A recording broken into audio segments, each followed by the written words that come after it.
My name is Lucy, and on behalf of Book Soup, I want to welcome you to tonight's event with Ritu Lal and Carla Litto, discussing her book, Outsmarting Egomaniacs, How to Respond to Narcissists and Master Manipulators.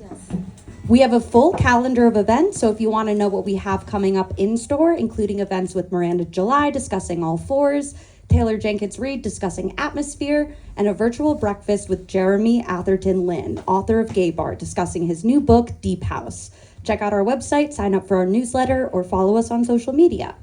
A few housekeeping notes. Please take a moment to silence your cell phone so there are no interruptions. If you'd like to purchase a copy of the book, you may grab one at the register behind you. Your support today not only supports our wonderful authors, but also our bookstore, so thank you. Your support is much appreciated. And now to introduce our special guests. Ritu Lal is a licensed marriage and family therapist with an MA in clinical psychology. Carla Litto was her supervisor way back when she was an intern. Carla Litto is a licensed marriage and family therapist with 2 master's degree in psychology and a successful private practice in Los Angeles, California, who helps many people improve their personal relationships and transform their lives. Using her key manipulation radar and egomaniac detector ability, she is known as the tell it like it is therapist who cuts right through the bullshit to help her stuck clients get unstuck. Carla is happily married with more cats than kids. Please help me give a very warm welcome to Carla and Ritu. Yay, let's get up for Carla. Yay. So the many people that I've spoken to about this book, who have read the book, can all agree that this book is so accessible and it's witty, but most of all, it's so practical in terms of how to actually deal with the most egregious of personalities. Yeah. And, there's the self-help market is flooded with books on narcissistic abuse and, borderline personality disorders. What sets this book apart? Well, I really wanted to make it accessible, and I feel like most books on this topic are pretty heavy. And when I wrote this book, I didn't concern myself with sounding intellectual or clinical. I really wanted it to be a book that anyone could read and get knowledge and information and tools. And so I also wanted to make it entertaining and put my own sort of unfiltered voice in it and have it sound like me, like your smart ass girlfriend at happy hour telling you like it is. Yeah.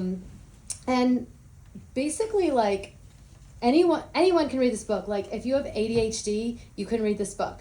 The author has ADHD, so it's readable for everyone. So. Right. Yeah, great. So why did you decide to write this book in the first place? Yeah, I wanted to write about this topic because I grew up around narcissistic personalities. And as a survivor myself, I learned a lot along the way, and especially in my education in becoming a therapist. I wanted to pass along everything that I learned, not just to my clients who come to see me, but to as many people as I could. And basically writing this book is writing the book that would have saved me as a child. It's the book I wish I could have read when I was little. So. Wow. So writing a book about narcissists is such a vast subject, and I'm curious on how you decided what information would go into the book. It took a lot of thought and reflection, and it wasn't easy to kind of like organize it, but eventually the way that I decided to choose the material I did was I wanted to explain what narcissism is and the tactics that narcissistic people use, first and foremost. And then the second half of the book is really about helping the reader. So like giving them the tools, but also understanding how they got there in the first place and what attracts them to these personalities in the first place, and then how they can overcome it and protect themselves and break free of toxic relationships. Wow. So you broke each chapter down by the type of manipulator, right? And so can you tell us about your research when describing these manipulators? Yeah, so the first half of the book has like archetypes. And the reason why I did that was because I wanted the reader who's like, what's in this? Is this going to help me? To just even flip through the table of contents and go, aha, that's what he is, or that's what she is. That's a, you know, oh yeah, I'm dealing with a control freak, or whatever it is. And the research is really just the clients that I see, my own personal experiences, mostly disguised as clients that I see, but they're mostly clients that I see with their names disguised to protect their identity. And people I know and stories I've heard of. I've kind of seen a lot. So Yeah. So that being said, you know, you've had 10 plus years in clinical practice. So I imagine you are sitting on volumes of anecdotes and case studies that you did include in the book. Mm-hmm. And so I'm curious about your process in choosing which anecdotes and case studies went into the book. Yeah, I mean, I really just tried to match a story with what I'm describing to kind of like bring it to life. A story that would not only be entertaining and interesting to read, but that also the reader would connect to and maybe have a similar experience. Like stories that Are universal, kind of. right, universal enough that I'm sure, you know, a lot of people would relate, but also entertaining and really relate back to what I'm describing in that chapter. Got it. Nice. So what were some of the challenges you faced in writing this book? Okay. Well, first it was like not knowing what people know and don't know. Right. Because the things that I've been aware of for some time now, you kind of forget that other people don't know that. And when you're like, sometimes you're in front of a client and you're telling them something that you think about all the time, and they're like, oh, wow. And you're just like, Burst of insight. Like, yeah, you're just like, oh, wait, people don't know that. And when I was writing the book, I'm like, I had to really think about, wait, maybe I need to explain this more. Right. People aren't familiar with this yet. Maybe some people are, some people aren't. That came up for me. And the other thing that came up for me was I was initially struggling with stories because I didn't want to write another like dull, like you see in self-help books a lot, like Mark and Melissa have been dating for 5 years, and me, as I mentioned, ADD, when I read that stuff, I'm like, I don't care. I just like want to get past it. It's boring.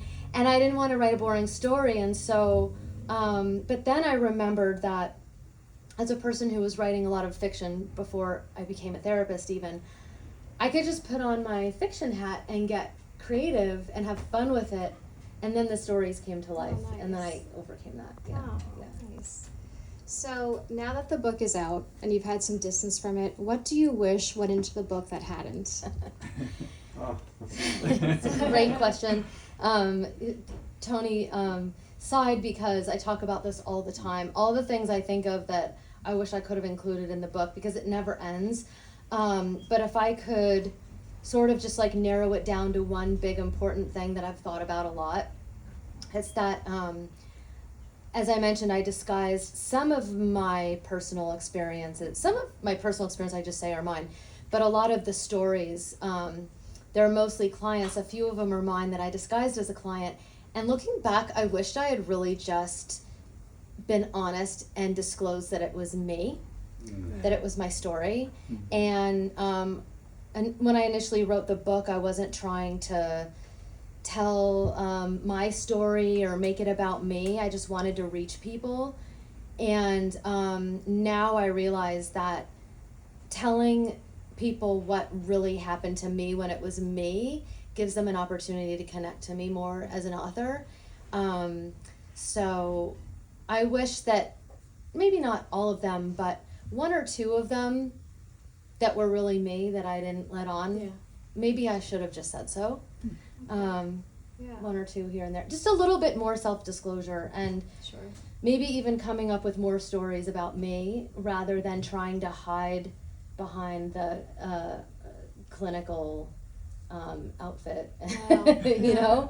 Yeah. Because it's okay. Right. Which that- is what therapists do, right? Right, Yeah. right. I mean, we're Right. just so trained as a therapist to Right. not self-disclose and be professional and make it about the client. And I think that as I was writing the book, I was very much on that train, and I wished I had stopped for a second and been like, you know what? This story would be okay to say that it's my story, and I think it would be powerful if I let people know that that was my story. Wow. Yeah. Yeah. So, what are some of your favorite self-help books and why?